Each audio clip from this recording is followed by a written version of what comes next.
Trader Cobb Crypto Podcast. This is the Trader Cobb Crypto Podcast. G'day guys, welcome to Trader Cobb Crypto Show. Today I have Alex Wern with me of Aurora, who's the creator of IDEX, an amazing platform. We're going to go into some depth here. And first of all, Alex, thanks for being on the show and give us a bit better introduction on yourself than what I just did. Thanks for having me. So, been following the crypto space since about 2012. Yep. Friend introduced me to Bitcoin, wondered what the heck this thing was, right? And then really went down the rabbit hole when Ethereum came out, Yep. the whole notion of smart contracts and adding programmatic functionality to these assets. My background is in software development, mainly on the product side. Worked for the likes of IBM, Adobe, and Amazon. And then we've been working on this project since about January of 2017, was when we started development. IDEX went live in October of 2017. And starting in about January, things really took off. So we were at about 3,000 users in mid-January. And then 3 weeks in a row, we had double our user base from 3 to 6, 6 to 12, 12 to 24. We're now the largest decentralized exchange by volume, as well as by transaction count, the top Ethereum smart contract on the network consistently. And things are going very well. We're very excited. Well, congratulations several times, because that's an amazing achievement. I mean, this space is, as we were saying before, it's phenomenal, the growth that can be achieved here, and especially, I mean, it's very emotional. When we do get the bull runs go, everyone wants to jump in, the FOMO comes in, and there's companies like yours that do really, really well from that because you onboard those people. Can you give the viewers and the listeners a bit of an understanding about the reason why it's important to have a decentralized exchange as opposed to a centralized exchange, and what the differences are? So if you think about trading cryptocurrency, you've got these digital assets that can move in a peer-to-peer fashion. But in order to trade them, what people are most familiar with are going to centralized exchanges. Binance, GDAX, Kraken. In that case, you've actually given control of the cryptocurrency over to the exchange operator. So you're relying on them to actually custody and secure these assets. And you're not actually trading the cryptocurrency back and forth, you're just trading within their own proprietary databases. The risk of that is primarily a security one. You have the risk of hack and theft, because these are now huge targets for hackers and thieves to go after in order to get all those assets that they're holding.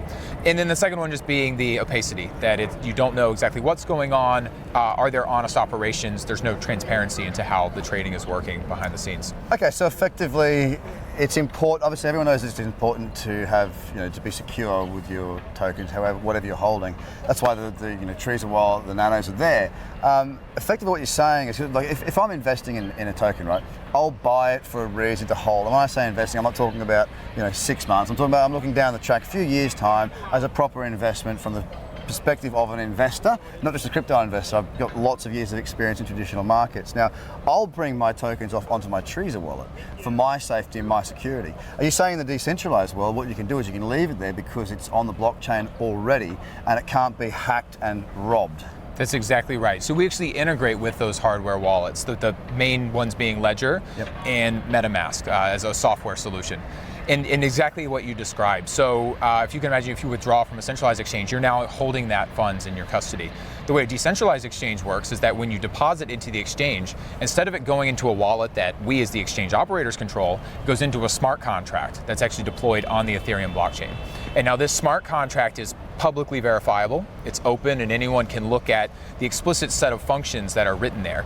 And the way to think about it is it's a very limited program. It can do only a handful of things, and all of those functions require explicit authorization from the end user. So what do I mean by that? The primary functions are trade.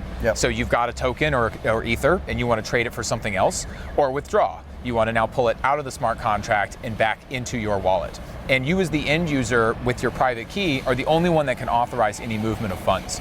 So it gives you access to trading capabilities, right? The ability to trade these assets, but directly with individuals without going through the exchange or intermediary wallet in terms of custody and settlement, which really just brings about that security component as we talked about, right? So instead of relying on an exchange to keep the private keys safe, you're in control of your own security the entire time, all the way through the trade. So you started in 2012, you say, in Bitcoin, yeah? Yep, exactly. So what got you to where you, I mean, obviously anyone who starts early has, if they didn't sell their token, has done very, very well, and I hope you're one of those people. From what you saw, did you see an issue that needed to be resolved and saw an opportunity, and with your background in tech, did you decide to jump from it? How did you go from being somebody who just invested and was interested in the space and had a job and did normal job people things to actually setting up and running one of what is now the largest decentralized exchanges in the world? What was the jump and why? Yeah, so a lot of it is my co-founder has been also really heavily involved in the space. He's actually my younger brother. So you can imagine the fun that is, exactly, doing a family affair. So he's been front and center of this movement, and really was keeping an eye on, as I said, Ethereum, while I was working, keep me up to date on kind of the technological development, and really identified that opportunity for using smart contracts for trade and settlement. And there's a lot of companies or individuals that saw that potential, and there's a lot of decentralized exchanges out there. Yeah. So ours is a little innovative approach on that kind of decentralized exchange model, and maybe I'll just touch on it briefly. Yeah, do. So one of the challenges is if you're using a smart contract for trade and settlement, the blockchain is slow to update. So you can imagine the way it works is you as a market maker would authorize a trade and say, okay, I'm willing to sell this amount of tokens for this price. And then anyone can come along and decide to take the other side of that trade and say, okay, I'm going to be the taker on this. I'm going to fill that order. Both parties sign, and then the blockchain is used to actually settle the trade. One of the issues with some of the other models is that anyone can come in, take that order, and dispatch it to the blockchain by themselves. What that means is you can actually have multiple people trying to compete for the same order. So you and I could both see an order on the books that we like. Yep. We could both try to compete for it and send it to the blockchain. In that case, the miners are going to decide. Whichever one of us pays a higher gas price is likely going to get priority. And you can imagine it's difficult to have a profitable trading strategy if you have the uncertainty of whether or not a trade is going to actually get filled. So in our case, we came up with an innovative design where you and I still sign both sides of the trade with our private key. So it's still decentralized in terms of custody and authorization, but then the trade is routed through the exchange itself before it's dispatched to the blockchain. Now what that means is that the exchange will display updated balances and order books immediately to us as end users. So you can actually sell some tokens for Ether and immediately go over to another market and use that Ether to buy another token. Behind the scenes, the exchange is then dispatching those trades to the smart contract in the correct order, in the right sequence. So it's queued. Exactly. To make sure that the token sell goes through first, you get the Ether in the smart contract before the second purchase is processed on the blockchain. So, I mean, you were talking about earlier the sort of growth you've had from, was it January 2007, did you say? January 2018 until now. So we're at about 140,000 users now. 140,000 users. So obviously what you're doing is working. I mean, I like the idea of not missing the trade. One of the things that I was speaking to you before about, I've had some algorithms written, I've had all sorts of things done, and one of the issues that I've found with the algorithms is trying to get the fill.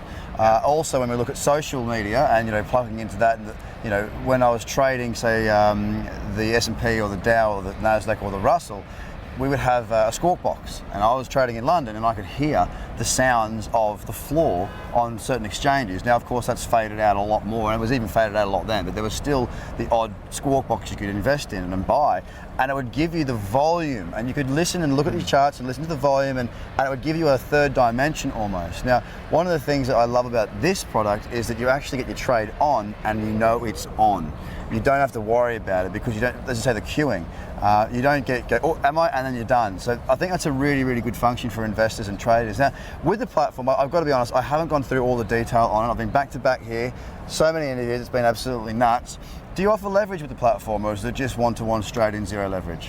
We don't offer leverage at the moment. So there's some companies that are looking at how to do leverage positions on the blockchain. Must be interesting. It is interesting, right? One of the challenges is, as you can imagine, if you need to liquidate someone's, if they need a margin call, it's kind of difficult to do so from a technical perspective because they need to actually have authorized that margin call ahead of time. So it's a little bit trickier than if you're doing it just within a centralized database. Yep. But there's companies looking at solutions like that, and we're going to be looking to partner with them. So our goal is to recreate the functionality that you're familiar with from a centralized exchange, including stop losses, margin calls, the leverage piece. You don't want to get margin called, right?